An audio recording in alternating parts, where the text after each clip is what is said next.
మహారాష్ట్రలో ఘోర రోడ్డు ప్రమాదం జరిగింది. బీడ్ సమీపంలోని ప్రైవేట్ ట్రావెల్స్ బస్సు బోల్తా పడింది. ఈ ప్రమాదంలో 9 మంది ప్రయాణికులు దుర్మరణం పాలయ్యారు. మరో 30 మందికి గాయాలయ్యాయి. గాయపడ్డ వారిని స్థానికులు ఆసుపత్రికి తరలించారు. వారిలో కొంతమంది పరిస్థితి విషమంగా ఉంది. డ్రైవర్ మితిమీరిన వేగంతో బస్సును నడపడంతోనే ఈ ప్రమాదం జరిగినట్టుగా తెలుస్తోంది. బస్సు అదుపు తప్పి హైవే పై నుంచి కింద పడిపోయింది. పూణే నుంచి లాతూర్కు వెళుతూ ఉండగా ఈ ప్రమాదం జరిగింది.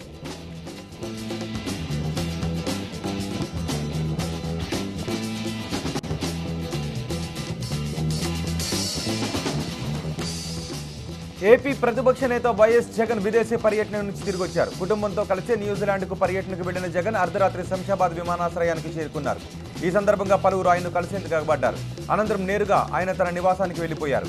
ఏపీ అసెంబ్లీలో జగన్ ఛాంబర్లో వాన నీళ్లు లీక్ అవడంపై దుమారం రేగుతున్న నేపథ్యంలో ఆయన విదేశీ పర్యటన నుంచి తిరిగి రావడం ప్రాధాన్యతను సంతరించుకుంది. లీకేజ్ వ్యవహారంపై జగన్ ఎలా స్పందిస్తారనేది ఆసక్తిగా మారింది.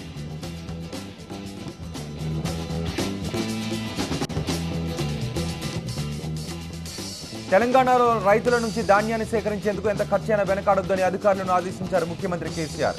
కొనుగోళ్లకు సంబంధించి రైతులకు ఎప్పటికప్పుడు డబ్బులు చెల్లించాలని సూచించారు. ప్రగతి భవన్లో పౌర సరఫరాల శాఖ అధికారులతో సమీక్ష నిర్వహించారు ముఖ్యమంత్రి. ఈ సందర్భంగా రాష్ట్రంలో ముందెన్నడూ లేని స్థాయిలో ఈసారి ధాన్యం పండిందని, ఫలితంగా పౌర సరఫరాల శాఖ కొనుగోలు కేంద్రాలకు రికార్డు స్థాయిలో ధాన్యం వస్తోందన్నారు. ఎంత ధాన్యాన్ని సేకరించడానికైనా ప్రభుత్వం సిద్ధంగా ఉందని, ఎలాంటి జాప్యం లేకుండా రైతులకు డబ్బులు అందేలా చర్యలు తీసుకోవాలని అధికారులను ఆదేశించారు. ఇప్పటిదాకా సేకరించిన 37 లక్షల టన్నుల ధాన్యానికి 5,300 కోట్లు చెల్లించాల్సి ఉండగా 4,000 కోట్లు మాత్రమే చెల్లించినట్టు అధికారులు ముఖ్యమంత్రికి వివరించారు. దీనిపై స్పందించిన కేసీఆర్ మిగిలిన సొమ్ము కూడా వెంటనే చెల్లించాలని సూచించారు. ఎఫ్సీఏ నుంచి రావాల్సిన డబ్బుల కోసం ఎదురు చూడకుండా నిధులు సమకూర్చుకోవాలన్నారు ఆయన.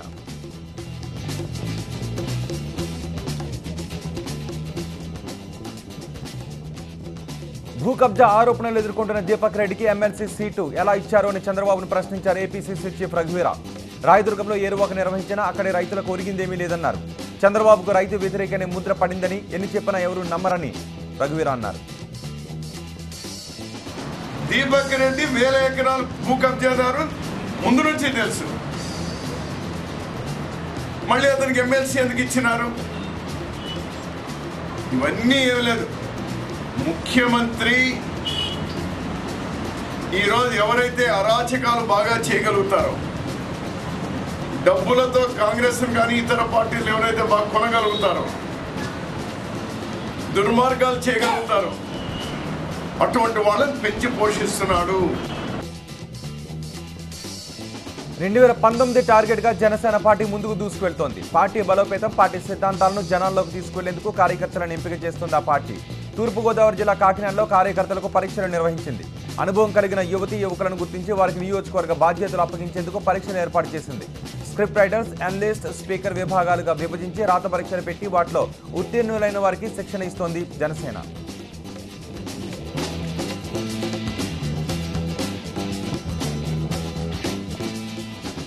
ప్రత్యేక హోదా ఉన్న రాష్ట్రాల కంటే ఏపీకే ఎక్కువ నిధులు కేంద్రం నుంచి వస్తున్నాయని చెప్పారు బీజేపీ ఎమ్మెల్సీ సోము వీర్రాజు. విభజన బిల్లును హడావుడిగా ఆమోదించి నాటి యూపీఏ ప్రభుత్వం ఏపీకి తీవ్ర అన్యాయం చేసిందని విమర్శించారు. హోదా గురించి చట్టంలో పెట్టలేదని, పోలవరం ముంపు మండలాలను తెలంగాణలోనే ఉంచారని చెప్పారు.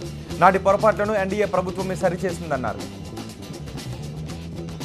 2,500 కోట్లు చట్టబద్ధతతో ఇవ్వడానికి ప్రయత్నం చేసినప్పటికీ 1,75,000 కోట్ల రూపాయలు రాష్ట్ర అభివృద్ధికి భారతీయ జనతా పార్టీ ప్రయత్నం చేసినప్పటికీ మీరు పోలవరాన్ని, ముంపు మండలాలను కూడా తెలంగాణలోనే ఉంచి పార్లమెంట్లో బిల్లు 5 నిమిషాల్లో పాస్ చేస్తే ఆ మండలాన్ని రాజ్యసభలో ఇంక్లూడ్ చేయించి దాన్ని క్యాబినెట్లో ఆర్డినెన్స్ జారీ చేయించింది భారతీయ జనతా పార్టీ కాదా? 2,500 యాదాద్రి జిల్లాలో ప్రేమోన్మాది రెచ్చిపోయాడు. ప్రేమించలేదని యువతిని కత్తితో పొడిచి చంపి పోలీసుల ముందు లొంగిపోయాడు. యాదగిరిపల్లికి చెందిన గాయత్రి అనే యువతపై కత్తితో దాడి చేశాడు శ్రీకాంత్. తీవ్రంగా గాయపడ్డ యువతిని ఆసుపత్రికి తరలిస్తూ ఉండగానే ప్రాణాలు కోల్పోయింది. కొన్ని రోజులుగా ప్రేమిస్తున్నానంటూ శ్రీకాంత్ గాయత్రిని వేధిస్తున్నట్టుగా తెలుస్తోంది. అయితే ఇంట్లో వాళ్ళు గాయత్రికి పెళ్లి సంబంధాలు చూశారు. శ్రీకాంత్ వేధింపుల గురించి ఇంట్లో చెబితే చదువు ఆపేస్తారని గాయత్రి మౌనంగా భరిస్తూ వచ్చింది.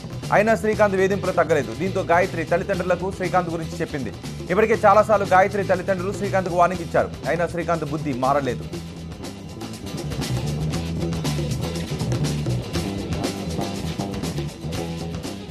శ్రీకాంత్ వేధింపుల నేపథ్యంలో గాయత్రికి తల్లిదండ్రులు పెళ్లి సంబంధాలు చూశారు. గాయత్రికి నిశ్చితార్థాన్ని కూడా ఫిక్స్ చేశారు. అయితే ఈ విషయం తెలుసుకున్న శ్రీకాంత్ మరింత రెచ్చిపోయాడు. ఇంట్లో కుదిరిచిన పెళ్లికి ఒప్పుకుంటే చంపేస్తానని బెదిరించాడు. ఈ నేపథ్యంలో గాయత్రి పేరెంట్స్ యాదగిరిగుట్ట పోలీసులకు ఫిర్యాదు కూడా చేశారు. గాయత్రికి వార్నింగ్ ఇచ్చినట్టుగానే శ్రీకాంత్ కూడా వార్నింగ్ ఇవ్వడంతో ఈ దారుణాన్ని కూడగట్టాడు. ఎంగేజ్మెంట్ పనుల్లో గాయత్రి తల్లిదండ్రులు బిజీగా ఉంటే ఇంట్లో ఒంటరిగా ఉన్న గాయత్రిని టార్గెట్ చేశాడు. కత్తితో గాయత్రి ఇంటికి వెళ్లిన శ్రీకాంత్ 3 సార్లు పొడిచాడు. గాయత్రి అరుపులు విన్న స్థానికులు ఆమెను వెంటనే ఆసుపత్రికి తరలించే ప్రయత్నం చేశారు. కానీ ఆలోపై గాయత్రి ప్రాణాలు కోల్పోయింది. ఇటు గాయత్రిని చంపిన తర్వాత శ్రీకాంత్ నేరుగా పోలీస్ స్టేషన్కి వెళ్లి లొంగిపోయాడు. అంటే శ్రీకాంత్ మా అక్కని పెళ్లి చేసుకోమని మా అక్కని బట్టి తిరిగింది. మా అక్క పెళ్లి చేసుకున్నందుకు వాడు వచ్చి కొట్టింది. నేను బాత్రూంలో ఉన్నా. బాత్రూంలో వాడు వచ్చి మా అక్కని కొట్టిండు. 2-3 సార్లు కొట్టిండు. వడ్రా చక్కి నేను బయట నుంచి వచ్చాను. నన్ను నూకేసి మళ్ళీ కొట్టి దేంతో పొడిచాడు? అతనికి మాకు ఎలాంటి సంబంధం లేదు. అతడు రజకులకు ఎప్పుడైనా మీ దృష్టికి వచ్చిందా మీ అమ్మాయి ఎంట పడుతుండని? మీ అమ్మాయి ఎంట పడుతుండని మీ దృష్టికి వచ్చిందా? ఏం చెప్పలేదు, ఏం రాలేదు. విజయవాడలో మహిళా డాక్టర్ సుష్మా ఆత్మహత్య చేసుకోవడం కలకలం రేపుతోంది. పటమట సమీపంలోని అశోక్ నగర్లో ఉంటున్న మహిళా డాక్టర్ సుష్మా బుధవారం తెల్లవారుజామున ఇంట్లో ఉరివేసుకుని ఆత్మహత్యకు పాల్పడింది. అయితే ఇది ఆత్మహత్య కాదని భర్తే చంపేశాడని బంధువులు ఆరోపిస్తున్నారు. మరోవైపు సుష్మా మృతితో 8 ఏళ్ల పాప పరిస్థితి అగమ్యగోచరంగా మారింది. పాప తండ్రి దగ్గర ఉండాలా లేక అమ్మమ్మ ఇంటి దగ్గర ఉంచాలా అనేది ప్రస్తుతం తేల్చాల్సి ఉంది. ప్రస్తుతం సుష్మా భర్త సునీల్ పోలీసుల అదుపులో ఉన్నాడు. సుష్మది ఆత్మహత్య కాదు, హత్య అంటున్నారు ఆమె కుటుంబ సభ్యులు. సుష్మా భర్త సునీల్ హత్య చేసి ఆత్మహత్యగా చిత్రీకరించాడని ఆరోపిస్తున్నారు. సుష్మా ఆత్మహత్య చేసుకునేంత పిరికిది కాదని మృతురాలి బంధువులు అంటున్నారు. హత్య చేసి ఆత్మహత్యగా చిత్రీకరించాడని చెబుతున్నారు. సుష్మా శరీరంపై గాయాలున్నాయంటున్నారు. సుష్మా భర్త సునీల్పై చర్యలు తీసుకోవాలని డిమాండ్ చేస్తున్నారు. సుష్మా మృతితో ఇప్పుడు 8 ఏళ్ల పాప భవిష్యత్ అగమ్యగోచరంగా తయారైంది. పాపను తమ దగ్గర ఉంచితే సుష్మకు సంబంధించిన ఆస్తితో పాటు తన ఆస్తిని కూడా పాపకు రాసిస్తానంటున్నారు పాప బాబాయ్ అనిల్. అయితే పాపను వారి దగ్గరకు పంపించేదే లేదంటున్నారు సుష్మా కుటుంబీకులు. సుష్మలాగే పాపను కూడా హత్య చేయరు అని గ్యారంటీ ఏంటని ప్రశ్నిస్తున్నారు.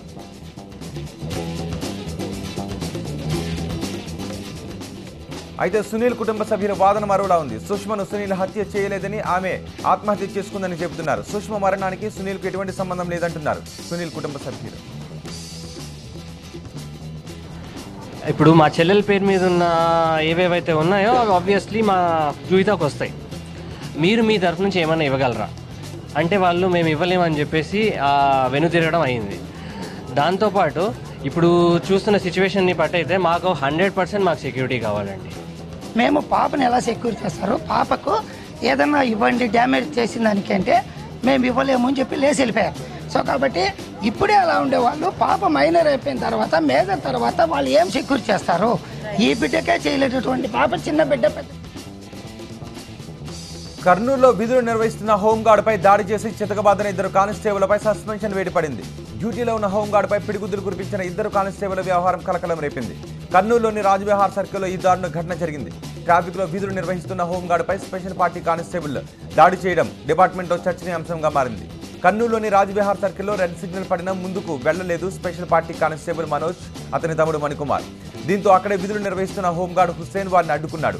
ట్రాఫిక్ నిబంధనలను పాటించాలని సూచించాడు. దీంతో చిర్రెత్తుకొచ్చిన మనోజ్, మణికుమార్ హుస్సేన్ పై దాడి చేసి గాయపరిచారు. యూనిఫామ్లో ఉన్న మమ్మల్ని అడ్డుకుంటావంటూ పిడిగుద్దులు కురిపించాడు.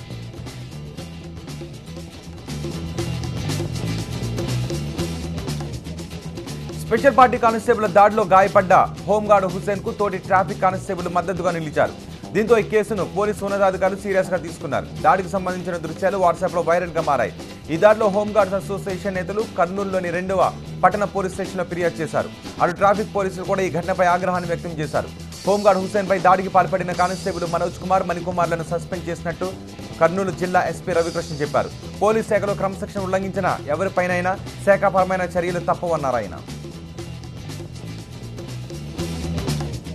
దాడికి పాల్పడిన 2 కానిస్టేబుల్స్ మనోజ్ కుమార్, మణిక్ కుమార్ ఇద్దరిని కూడా సస్పెండ్ చేయడం జరిగింది.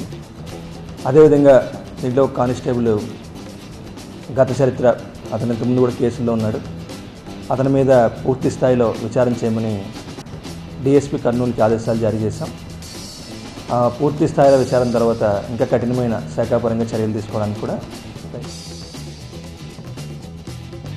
ఏపీ, తెలంగాణలో ఇవాళ భారీ వర్షాలు కురుస్తాయని హైదరాబాద్లోని వాతావరణ కేంద్రం తెలిపింది. రానున్న 3-4 రోజుల వరకు వర్షాలు పడతాయని పేర్కొంది. రాయలసీమ కోస్తాంధ్రలోని కొన్ని ప్రాంతాలకు నైరుతి విస్తరించాయన్నారు వాతావరణ శాఖ అధికారులు. మరో 3-4 రోజుల్లో రుతుపవనాలు తెలంగాణను తాకే అవకాశం ఉందన్నారు. ఈశాన్య బంగాళాఖాతంలో కేంద్రీకృతమైన అల్పపీడనం రానున్న 24 గంటల్లో తీవ్ర అల్పపీడనంగా మారుతుందన్నారు. బంగాళాఖాతంలో ప్రస్తుతం ఈ అల్పపీడనం కొనసాగుతుంది. ఇప్పుడు ఈ అల్పపీడనం ఈ ఉత్తర బంగాళాఖాతంలో కొనసాగుతున్న అల్పపీడనం మరి ఒక 24 గంటల్లో తీవ్ర అల్పపీడనంగా మారే అవకాశాలు అయితే ఉన్నాయి. దీని ప్రభావం వల్ల మనకి ప్రత్యేకంగా ఉత్తర కోస్తాంధ్రలో మనకి విస్తారంగా వర్షాలు కురిసే అవకాశం ఉంది. అంతేకాకుండా ఈరోజు రేపు కూడా 1-2 చోట్ల భారీ వర్షం కూడా కురిసే అవకాశాలు అయితే ఉన్నాయన్నమాట. తమిళ రైతులకు ఆ రాష్ట్ర ముఖ్యమంత్రి పళనిస్వామి గట్టి హామీ ఇచ్చారు. రైతుల డిమాండ్లను నెరవేర్చుతామని ముఖ్యమంత్రి నుంచి హామీ రావడంతో పునఃప్రారంభించిన ఆందోళన కార్యక్రమాన్ని తాత్కాలికంగా వాయిదా వేశారు అక్కడి రైతులు. అంతకుముందు ఢిల్లీలోని జంతర్ మంతర్ వద్ద 45 రోజుల పాటు వినూతన రీతిలో నిరసన కార్యక్రమాలు చేపట్టారు. ఏప్రిల్ 23వ తేదీన ముఖ్యమంత్రి పళనిస్వామి కూడా జంతర్ మంతర్లో ధర్నా నిర్వహిస్తున్న రైతులను కలిశారు. నిరసనను విరమించాలని కోరారు. రైతు సమస్యలను తాను ప్రధాని మోదీ దృష్టికి తీసుకువెళ్తానని హామీ ఇచ్చారు. దీంతో రైతులు ఆందోళనను విరమించారు. అయితే పళనిస్వామి తమ డిమాండ్లను పరిష్కరించడంలో విఫలమయ్యారంటూ మళ్లీ ఆందోళనలు నిర్వహించారు. మరోసారి పళనిస్వామి హామీతో తాత్కాలికంగా నిరసనను వాయిదా వేశారు రైతులు. 2 నెలల్లోగా సమస్యను పరిష్కరించకపోతే మళ్లీ పెద్ద ఎత్తున ఆందోళన చేస్తామని రైతులు హెచ్చరించారు. రైతుల రుణాలను రద్దు చేయాలని, కరువు సహాయంగా 40,000 కోట్లు ఇవ్వాలని, కావేరీ మేనేజ్మెంట్ బోర్డుని ఏర్పాటు చేయాలని తమిళ రైతులు డిమాండ్ చేస్తున్నారు.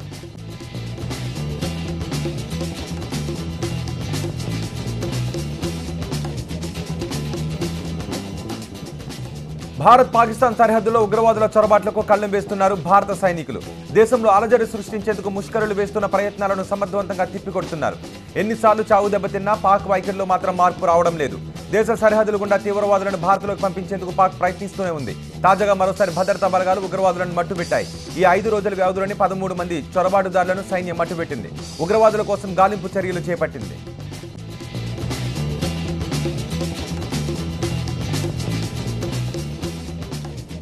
మధ్యప్రదేశ్లో రైతుల ఆందోళన చల్లారడం లేదు. గిట్టుబాటు ధరల కోసం రోడ్డెక్కిన అన్నదాతలు నిరసనలు కొత్త ప్రాంతాలకు విస్తరించాయి. ఆందోళనకారులు హింసకు పాల్పడుతూ ఉండటంతో పరిస్థితి ఉద్రిక్తంగా మారింది. మరోవైపు రాష్ట్రంలో శాంతి కోసం సీఎం శివరాజ్ సింగ్ చౌహాన్కు గాంధీ బాట పట్టారు. భోపాల్లో నిరాహార దీక్షకు దిగారు. రైతు సంఘాలు చర్చలకు రావాలని పిలుపునిస్తూ దీక్ష చేపట్టారు ఆయన. మన్సర్ ఘటనతో రైతుల వ్యతిరేకత పెరగడంతో నష్ట నివారణ చర్యలు చేపట్టారు ముఖ్యమంత్రి శివరాజ్. మధ్యప్రదేశ్లో శాంతి నెలకొనే వరకు దీక్షను విరమించబోనంటున్నారు ముఖ్యమంత్రి. మరోవైపు ప్రతిపక్షాలు మాత్రం సీఎం దీక్షను డ్రామాగా కొట్టిపారేస్తున్నాయి.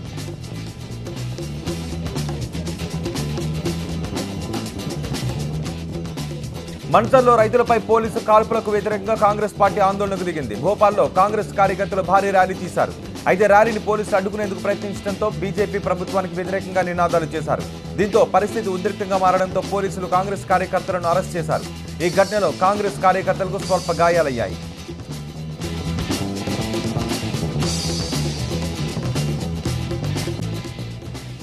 అమెరికాలో దారుణ హత్యకు గురైన తెలుగు యువకుడు శ్రీనివాస్ కూచిబొట్ల కేసు విచారణ తుది దశకు చేరింది. ఈ కేసులో నిందితుడైన ఆడమ్ ప్యూరింటన్ పై జాతీయ అహంకార దాడికి పాల్పడినట్టు అభియోగాలు నమోదు చేశారు అక్కడి అధికారులు. ఈ కేసులో నిందితుడికి ఉరిశిక్ష లేదా జీవిత ఖైదు పడే అవకాశం కనిపిస్తోంది. ఫిబ్రవరి 22న రాత్రి శ్రీనివాస్ కూచిబొట్ల తన స్నేహితులతో కలిసి కాన్సస్ పార్క్ వెళ్లాడు. అయితే అక్కడ జరిగిన గొడవలో రెచ్చిపోయిన ఆడమ్ ప్యూరింటన్ శ్రీనివాస్ పై విచక్షణ రహితంగా కాల్పులకు తెగబడ్డాడు. అమెరికాను విడిచి ఇండియాకు వెళ్లిపోవాలని గట్టిగా అరుస్తూ ఫైరింగ్ చేశాడు. ప్యూరింటన్ అడ్డుకోబోయిన శ్రీనివాస్ స్నేహితుడు అలోక్ మాదసాని మరో అమెరికన్ వాసి ఇయాన్ పై కూడా దాడికి పాల్పడ్డాడు. ఈ ఘటనలో శ్రీనివాస్ కూచిబొట్ల అక్కడికక్కడే ప్రాణాలు కోల్పోగా మరో 2 తీవ్రంగా గాయపడ్డారు. ఇప్పుడు ఈ కేసు తుది దశకు చేరుకుంది. నిందితుడైన ప్యూరింటన్ కు మరణశిక్ష లేదా జీవిత ఖైదు పడుతుందని చెబుతున్నారు.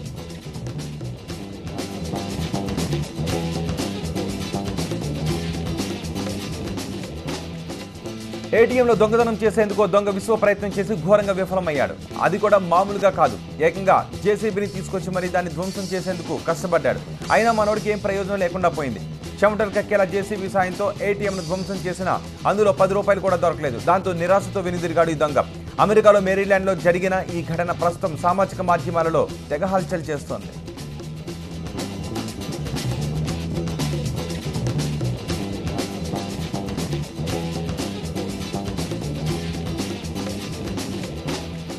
డబ్బు దోచుకు వెళ్లేందుకు మేరీల్యాండ్లోని ఓ ఏటీఎం కేంద్రానికి వచ్చిన దొంగ పక్కా ప్రణాళిక వేసుకున్నాడు. ఎలాగైనా ఏటీఎంలోని డబ్బునంతా ఇంటికి తీసుకువెళ్లాలని తెలివిగా ప్లాన్ చేశాడు. చిన్న చిన్న రాడ్లతో ఏటీఎంను పగలగొట్టడం కుదరదనుకున్నాడు. ఏకంగా జేసీబీని తీసుకొచ్చి దాన్ని ధ్వంసం చేసేందుకు నానా తంటాలు పడ్డాడు. ఎంత ప్రయత్నించినా ఆ ఏటీఎంను ధ్వంసం చేయలేకపోయాడు. దీంతో ఆ దొంగ చేసేదేమీ లేక ఖాళీ చేతులతో ఇంటికి వెళ్ళిపోయాడు. జేసీబీతో ఏటీఎంను ధ్వంసం చేస్తున్న దృశ్యాలు అక్కడే ఉన్న సీసీ కెమెరాల్లో రికార్డ్ అయ్యాయి. ఈ ఘటనకు సంబంధించిన వీడియోను మేరీల్యాండ్ పోలీసులు విడుదల చేశారు. మరో ఆశ్చర్యకరమైన విషయం ఏంటంటే ఇదే దొంగ 2016లోనూ ఓ ఏటీఎంను వినూత్నంగా ధ్వంసం చేయడానికి ప్రయత్నించాడు.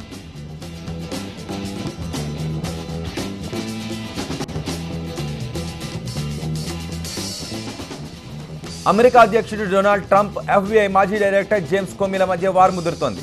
అధ్యక్ష ఎన్నికలలో రష్యా జోక్యంపై దర్యాప్తును పరోక్షంగా ప్రభావితం చేశారు అన్న కోమీ వ్యాఖ్యలను ఖండించారు ట్రంప్. కోమీ ఓ జోకర్ అంటూ మండిపడ్డారు. James Comey senate select committee intelligence ముందు సాక్ష్యం ఇచ్చిన మన్నాడే ట్రంప్ ఆయన ఓ జోకర్ అంటూ విమర్శించారు. ఇంటెలిజెన్స్ ముందు కోమీ అబద్ధాలు చెప్పారని అన్నారు. మైకేల్ ఫ్లిన్పై విచారణ ఆపాలి అన్న కోమీ మాటల్లో వాస్తవం లేదన్నారు ట్రంప్. దీనిపై సెనేట్కు సాక్ష్యం ఇచ్చేందుకు సిద్ధమన్నారు. మరోవైపు జేమ్స్ కోమీ సాక్ష్యంతో ఇప్పుడు అమెరికా రాజకీయాలు హీటెక్కాయి. అధ్యక్ష ఎన్నికలలో రష్యా విచారణను ప్రభావితం చేశారంటూ కోమీ చెప్పడంతో ట్రంప్కు అభిశంసన తప్పదంటూ వార్తలు వినిపిస్తున్నాయి. ఇప్పటికే ట్రంప్ పాలనపై గుర్రుగా ఉన్న డెమోక్రాట్లు ఇప్పుడు అధ్యక్షుడిని గద్దె దించేందుకు తమ వంతు ప్రయత్నాలు చేస్తున్నారు. కోమీ వెల్లడించిన అంశాలతో ఇప్పుడు ట్రంప్పై విశ్వసనీయత మరింత తగ్గింది. అటు న్యాయ ప్రక్రియకు అడ్డంకి కల్పించారని ట్రంప్పై అభిశంసన పెట్టొచ్చని చెబుతున్నారు డెమోక్రాట్లు. ఇందుకోసం ప్రయత్నాలు చేస్తున్నారు. అమెరికా అధ్యక్షుడైనా చట్టానికి అతీతులు కాదు అంటున్నారు. మొత్తంగా కోమీ వెల్లడించిన అంశాలతో ట్రంప్కు ఇబ్బందులు తప్పేలా కనిపించడం లేదు.